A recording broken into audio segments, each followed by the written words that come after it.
Guys ഇതാണ് നമ്മുടെ പുതിയ പോർഷെ കണ്ടാന്ന് തോന്നുന്നത്. ഏതോ കിടിലം വണ്ടിയാണ്. എന്തായാലും നമ്മൾ തുടച്ച് വൃത്തിയായിക്കൊണ്ടിരിക്കുവാണ്. ഓക്കെ, ആരുടെ ഗേറ്റ് വഴി വരുന്നത്? മൈക്കിളെ, നിനക്ക് സുഖമാണെന്ന് പറയാം. നിനക്ക് കുറെ ഗിഫ്റ്റ് ഒക്കെ കൊണ്ടുവന്നിട്ടുണ്ട്. നീ എന്തായാലും വണ്ടിയിലോട്ട് കയറി. നിനക്കൊരു ഗിഫ്റ്റ് ഞാൻ കരുതി വെച്ചിട്ടുണ്ട്.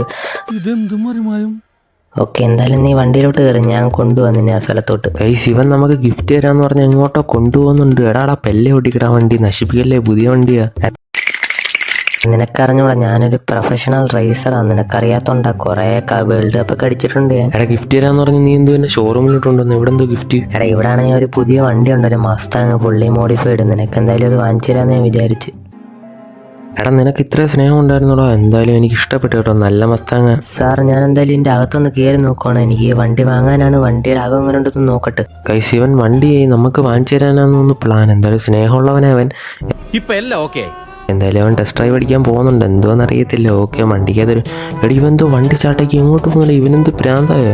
കൈസ് നമ്മളെ വിട്ട് നമ്മളെ അവൻ ഇവിടെ ഇരുത്തിയിട്ട് അവൻ വണ്ടി അടിച്ചുകൊണ്ട്. എന്തായാലും മാനേജറിൻ്റെ നാടിയുള്ളൂ. താറേ അടിക്കില്ല താറേ, അവനെ എനിക്ക് അറിയത്ത് പോലും ഇല്ല. നീ എന്തായാലും വണ്ടിയുടെ ഫുള്ള് പൈസ തന്നിട്ട് പോയാൽ മതി, അല്ലെങ്കിൽ നിന്നെ ഞാൻ നോക്കിക്കോ. ആ മണ്ടനെ അവിടെ നിർത്തിയിട്ട് നമ്മൾ വണ്ടി അടിച്ചുകൊണ്ട് വന്നിട്ടുണ്ട്. എന്തായാലും നിങ്ങൾ ചാനൽ സബ്സ്ക്രൈബ് ചെയ്തിട്ട് വീഡിയോ ലൈക്ക് അടിക്കും കൂടെ അടിച്ചോ.